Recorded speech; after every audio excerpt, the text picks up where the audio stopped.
everyone, to Couch Potato Diary on this Thursday. My name is Peter Klein. Thank you very much for tuning in today. You can find me on social media, Twitter, Instagram, and TikTok. I'm at Primetime Klein, twitch.tv/primetimepk. You can email the show, couchpotatodiary@yahoo.com. Cat in here. Hi, Babs.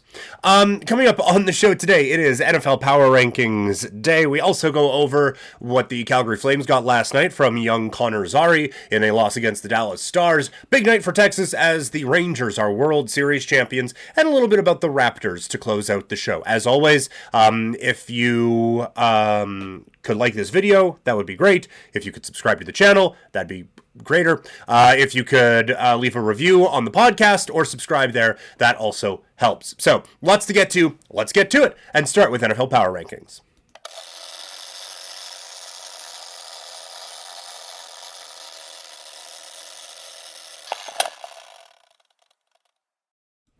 All right, we begin our NFL Power Rankings with a new team on bottom. And actually a new team on top. Look at that. We begin with the Arizona Cardinals. They are 32. They have just traded away their quarterback as my cat is making an appearance here. Apparently I didn't realize she was in the room when I hit record. But Arizona, like they trade Dobbs away. Maybe Kyler Murray is coming back at some point. I don't know why you would at this point. It's just the luster has certainly worn off on the Arizona Cardinals for this one, for this particular season. And we will now see where they go in the future. At 31, it is Carolina. They got a win, so they move up a spot. This is still a bad football team, but at least they got their victory. At 30, it's Green Bay. Just a lifeless performance against the Minnesota Vikings. It's becoming very apparent that there are some struggles right now at the quarterback position, and that Jordan Love may not be that guy. So we'll see what this team ends up doing, but right now it's really bad. At 29, it's the Vegas Raiders. I gave my thoughts on them firing everyone yesterday, but this is a team that needs just complete overhaul. I would imagine the next couple of years are going to be very, very bleak in Raiderland, but that's fine because the previous 20 were so great. At 28, it is the New England Patriots. After a chest-pumping victory over the Buffalo Bills, they come crashing back down to earth against the Miami Dolphins. And again, like it's a severe lack of talent. It's bad coaching. It's poor roster construction. All of it. It's really bad. So your bottom five this week: New England, the Raiders, the Packers, Carolina, and Arizona. At 27, it's Denver. That's as high as I could get them, coming off of a big win against Kansas City. 26, it's the New York Giants. That loss was an insult to football. That was a terrible game against the Jets, and we'll see what they end up doing. They didn't make any big blow-it-up type moves. We'll see now what they have in Daniel Jones over the next little bit here, but this is a team that needs a lot of help. At 25, the Indianapolis Colts. A lot of the intrigue from this team is now gone with Anthony Richardson done for the season, and quite frankly, Gardner Minshew kind of seems like he's getting worse as the season goes along. At 24, it is the Chicago Bears. It'd be great to see if Justin Fields was actually starting to figure things out. I wonder when we get to see him again, but they go and make a move for Montez Sweat, so they're hoping on being good. I like bad teams acquiring good players, but we'll see what this team ends up doing. Where are we? At 23, it is the Minnesota Vikings. They are now without Kirk Cousins for the rest of the season. So what was turning into a decent season now kind of just floats away and almost feels like a wasted year out in Minnesota. At 22, it is the Washington Commanders. They were obviously in sell mode at the trade deadline, so we'll see what type of offense or what type of team we get from Washington going forward. At 21, it's Houston. The bubble kind of bursting on the Houston Texans with a loss against Carolina. There's still reasons to be excited out in Houston, but this is not a playoff team and not a team that's going to be threatening anytime this season. But foundation is there to be built upon, for sure. At 20, it is the New York Jets. It's better to win an ugly game than to lose it, I suppose. And now the Jets are 4-3, and I don't know how. Bad quarterback. Like, defense shows up against bad teams and then occasionally against good teams, but sometimes not against either. So it's a tricky team to put your finger on, but I'm pretty sure they're bad. I'm pretty sure they're bad. At 19, it is the Atlanta Falcons. They continue to basically be the football equivalent of a shoulder shrug emoji, but I'm interested to see what Taylor Heineke can do as the starting quarterback for this group, because they do seem like they're a quarterback away from actually doing something. At 18, it's New Orleans, a big win this week. I had them quite low last week, but they are a team that, because of how well that defense can play, I can't quit them. You know, like as soon as they do something, okay, well, see, they're back because the defense is good, so we're going to move them up a little bit. At 17, it's the Tennessee Titans. They get a big boost with Will Levis coming in at quarterback. We'll see what they can do against the Pittsburgh Steelers tonight. Tampa Bay is at 16. They have certainly kind of stalled my hype train for them being the NFC South champions. My bold proclamation, it may not work. But I might hit the win total, so that's going to be good. At 15, it's the Chargers. They just continue to be mid. They beat the Bears, so good for you. The Rams are probably going to start a free fall here. They're at 14, but without Matthew Stafford, the fun times do seem like they're coming to an end out in LA. At 13, it's Pittsburgh. More a statement on the teams below them than anything that they're doing. At 12, it is Seattle. I really wish that they could put together a few good possessions on offense and not need a boneheaded call in 3rd and 3 to help this offense get to where they need to get to. That would certainly be nice. I can't trust the Seattle offense right now. You guys can see my cat hanging out there. At 11, it is Cleveland. Yes, they lost to Seattle, but I still think they were the better team in that game, and these are my rankings, so shut up. At 10, it's Jacksonville. They do seem like they are starting to figure it out, right? Like they feel like a team that is really starting to put some things together. So I like what Jacksonville is doing. At 9, it's Cincinnati, again in the I believe they are back category. A big win this week against San Francisco, and I think the Cincinnati Bengals are back to being the Cincinnati Bengals who we all thought they were going to be heading into this season. At 8, it's Detroit, again back on track, but an ugly win against the Raiders in a game that you kind of felt like they should have been doing more in. At 7, it is Buffalo. Beat Tampa Bay, but not convincing enough to make me forget what happened against the New England Patriots or the New York Jets, quite frankly. At 6, it's the Dallas Cowboys. How about them Cowboys? That the offense seems to be rolling a little bit here. I'm a little surprised they didn't make a move at the deadline to maybe bolster some things, but both sides of the football are really, really strong for this team. At 5, it's Kansas City. I can't have you losing to a team that was in the bottom 5 and then just keep you in a high spot. And it's a couple of bad performances and a couple of bad losses right now this year for Kansas City. So I have them down to 5. At 4, it's San Francisco. 3 losses in a row. I would say some cause for concern for sure. At 3, it's Baltimore. I am fully buying in on what the Baltimore Ravens are selling right now. At 2, it's Miami. Ditto. Massive game coming up this week in Germany against Kansas City. And the number 1 team in all the land this week anyway, the Philadelphia Eagles. It's funny, I was looking at this, if this were the college football playoff, which those rankings just got announced, it would basically be an NFC title game and an AFC title game, because 1 versus 4 would be Philly against San Francisco, and 2 versus 3 would be Baltimore. So sometimes the systems just work the way they're supposed to. But anyway, those are your NFL power rankings. We're going to have a complete breakdown of every game coming up on tomorrow's show. Let's move into the world of baseball as the Texas Rangers are World Series champions.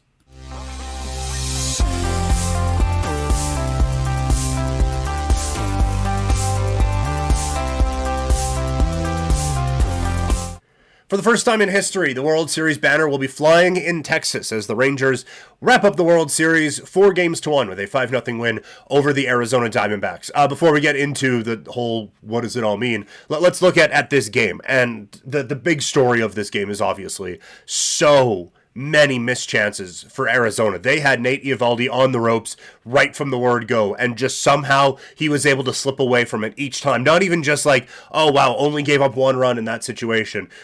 He was just dancing away from basically any projection model ever to come away with shutout inning after shutout inning. But I would imagine there are going to be a lot of sleepless nights for a lot of Arizona Diamondbacks hitters after Game 5 there, where you just get, it was like the Blue Jays in some ways, where they would get first and second, nobody out, and not be able to do it. First and second, nobody out, they bunt, and then out, and the inning is over. Just a lot of missed opportunities from this Diamondbacks team, and it does... I hate to belittle it to this level, but it does kind of seem like the clock struck midnight pretty quickly there for Arizona, as they felt like they were a couple batters away from really doing the damn thing.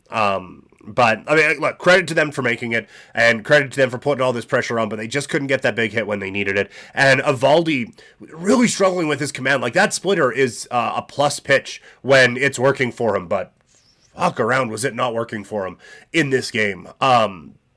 And then it started to work. And then, like, it didn't work until he absolutely 100% needed it to work. And then it worked fine. But he was getting behind in counts. He didn't get the leadoff runner out until the fifth. I think they had a runner in scoring position in every inning, basically, against Nate Eovaldi. And every time, he just battled his way through and grinded out victories. He was riding that lightning bolt the whole way, baby. He was... Holy cow, what was he having a time out there on that mound? But he was able to get the job done when they absolutely needed it, and kept them in that ball game against another pitcher who was absolutely dealing, as Zach Gallen was essentially unhittable in this game. He was literally unhittable until the seventh, I believe. Well, he took a no-hitter into that one. And you could see I thought when we get the international broadcast here in Canada, which is what it is. But I thought they were harping on it a little bit too much on the international broadcast. But how are you not pulling this guy? How are you not pulling this guy? It's like, I understand, like, a couple foul balls look kind of impressive. But I thought they were about an inning and a half too early on that. Like, he was at like 40 pitches and just dealing. And they were like, oh, you got to consider pulling him in this situation. Like, listening to them talk themselves into believing that he was basically screwed, and essentially was like rookie of the year, where he had this mystical arm thing and then it was just gone, and he was throwing in slow pitch pitches. That's basically what the broadcast made it sound like, that we got in Canada anyway, and that was just simply not the case. Eventually they were right. Eventually he did kind of run out of steam, and you could see a couple of outs fly out to the wall. I thought they should have had at least someone ready in the seventh inning, or someone who could get up there quickly, because it felt like they kept him in about a bat or two late. But it's too bad, because this is a performance that's going to be forgotten. But just a phenomenal performance by Zach Gallen, that... like I said, it's going to be forgotten to history, because they do end up losing this game in this series. But he was excellent. But then the snowball starts with who else but Corey Seager, punching one the opposite way. He's down 0-2. It's a great pitch on a breaking ball that had been basically unhittable all game. And he hits it against what shift you're allowed to do in 2023, and it's a perfectly placed hit. And that just started the ball rolling. It was that hit, then it was a double, and then it was a single, and it was 1-0 in the game. At that point, felt over already. And then they put the exclamation mark on it. You feel bad for Alek Thomas, although it wouldn't have mattered, because Marcus Semien hit a ball into orbit that ends up kind of like taking away a lot of the drama from that game. And man, I felt good for Semien. You can tell by the hat, Blue Jays fan, but it felt great for Semien to... a guy who's so stoic, just goes out there, takes care of business. He let out every bit of emotion he was bottling up in his entire career. He let out in one swing in that home run, where he hit the fuck out of that thing and celebrated appropriately on the way to wrapping up a World Series title there. So it's a great performance from the Rangers, and the type of games that you win when you're a championship team. And now the Rangers have done it. So many demons, I don't want to say completely erased, because you don't really forget that sort of a thing. But 2011 Game 6, they were within about that much. They were within a proper outfield decision of putting Andy Chavez or whoever in right field instead of Nelson Cruz. They were 2023's rules away. If you didn't have to have Cruz's bat in the lineup, and just have him as a DH. The Texas Rangers are World Series champions already in 2011. But all of that gets to go away, because they are now world champions. And it's been such an interesting team to see built. They lose 110 games, go out and get Semien, go out and get Seager, and improve to 94 losses. And then go out and acquire DeGrom. They go out and get a Nate Eovaldi for big moments, like he pitched in on Wednesday night. And they... then DeGrom gets hurt, so you go out and get Jordan Montgomery, who was the ace of all aces in this postseason. And you get Max Scherzer, who kind of washed, but he was still there for the Rangers in that spot. And They have been aggressive in adding talent. They have recognized, like, look, we weren't ready to win, but we saw like there were good players available, and that sped up the process. It's a team largely built through free agency, and I wonder if there is going to be a bit of a look at that when free agency comes around, particularly with one Shohei Ohtani. But no, just a phenomenal performance there by the Texas Rangers. And a great job in building this team, and they're gonna be around for a bit. They really are. They got some young pieces that you really like. Adelise Garcia, you wish he could have been on the field to celebrate that win in the World Series. Just an amazing story. Goes over to play in Japan. And officially, I guess, defects from Cuba when they go and play something in Paris. And instead of flying back, he ends up just heading back to the Dominican and starts his big league journey and his trip to America that way. And he was a superstar throughout this, and you hope you got to celebrate it. On the Diamondbacks side, it's a young team. You'd like to say, oh, they'll be back. It's tough, man. Like there's a lot of teams, right? Like the 15 Mets. Oh yeah, they'll be back. They'll be back. Look, you got Harvey, Syndergaard, DeGrom. They'll be back. And they weren't, and they'd blow it up. It's a really difficult sport to get through a gauntlet of 162 games, and then 2 to 3 to 4 playoff series to end up winning a championship is very, very difficult to do. But they have a strong core that they are building around. They have obviously a very good fan base and a couple real good pitchers that are going to help take them a real long way. So they'll be in the mix for sure, but to guarantee they'll be back at them. Dodgers might have something to say about that. And Braves, too, for a while. Phillies, as well. Baseball's tough, man. But congratulations, Rangers, on the World Series. Let's get into some hockey talk.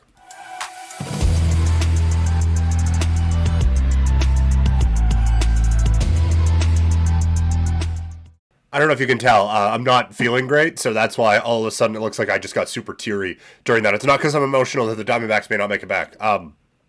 But as that graphic was playing, for people watching, as that graphic was playing, just a horrendous coughing fit to try to get through it. But we're grinding through here. That's what the Calgary Flames did against the Dallas Stars last night, although they lost.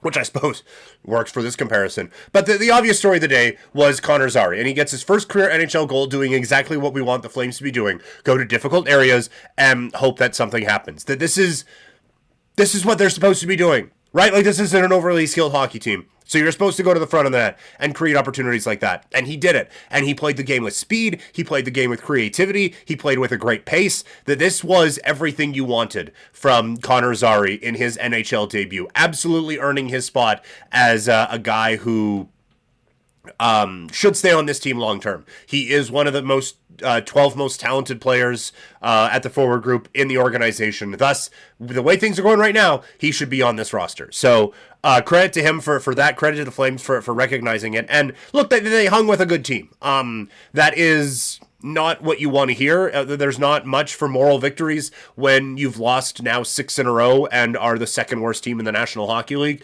But it's better than it has been. It looked better than any other game on this losing streak, I guess. So there's that. But they're really fighting it right now. And defensively, they have regressed as this streak has gone on, which is a little bit frustrating to see. So yes, like they hung with a good team.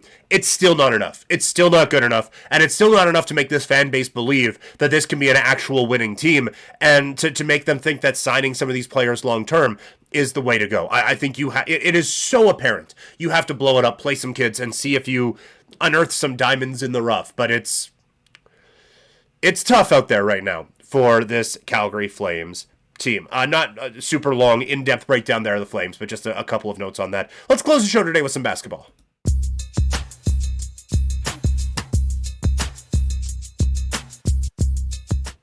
Hey, I didn't die between those while the graphic was playing. The Raptors with a 130 to not 130 win over the Milwaukee Bucks last night in Toronto. I watched the first half of this game before the baseball came on.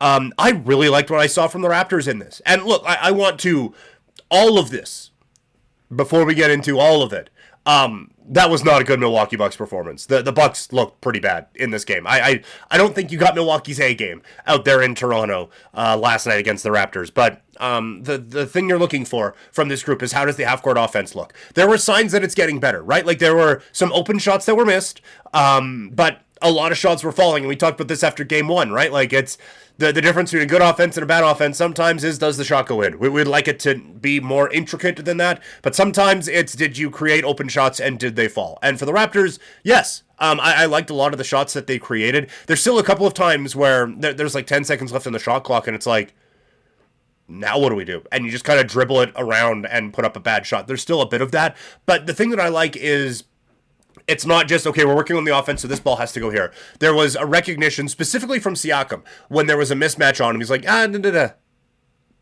got this. I got this one. There needs to be that in an offense as well. It can't just be, well, coach said this is where the shot comes from, so this is where the shot comes from. There has to be a little bit more flow to this offense, and there was. They put up 130, but you could see like the shots were starting to be created. They were recognizing this is going to draw a double team, this is going to get Pirtle open, and he's going to get 10 points in the first quarter. And swinging around, this is where OG's going to be. He's going to be able to hit this three. But then there were times where it was, hey, Siakam has Middleton on him. Can we just go? Yeah, just go. Perfect. They did that great. There are a couple of things that you got a little worried about. They had OG covering Giannis. And they had Barnes on Lillard, which left Middleton on Schroeder, and he just ate them alive. Like, if they would have just ran that the whole time, that they would have beat them. So, there's going to be, it's not going to be perfect. You're not going to have complete lockdown defense the whole time, but that was something that was a little bit interesting. Raptors play the Philadelphia 76ers tonight. No today's ticket. There's nothing I want to gamble on today, so I'm not going to. That is the show. Thank you all so much for tuning in. If you're watching on YouTube, hit subscribe, hit like, leave a comment. That stuff really does help me out. If you are subscribe, or if you're listening in podcast form, subscribe to the podcast, leave a rating. That stuff really does help out as well. Gonna be back tomorrow. There's gonna be a lot of me tomorrow. On this channel, it is going to be a Fights in Football Friday. WWE is back with Crown Jewel. AEW made a signing I absolutely hate. Plus, it is another week in the National Football League and CFL playoffs. We're gonna get into those picks as well. Friday night, I'm gonna be on HN Live calling Junior B hockey games. So hopefully all this situation gets figured out by then. Either way, whatever there is of me, I'll talk to you tomorrow. Have a good day, everyone.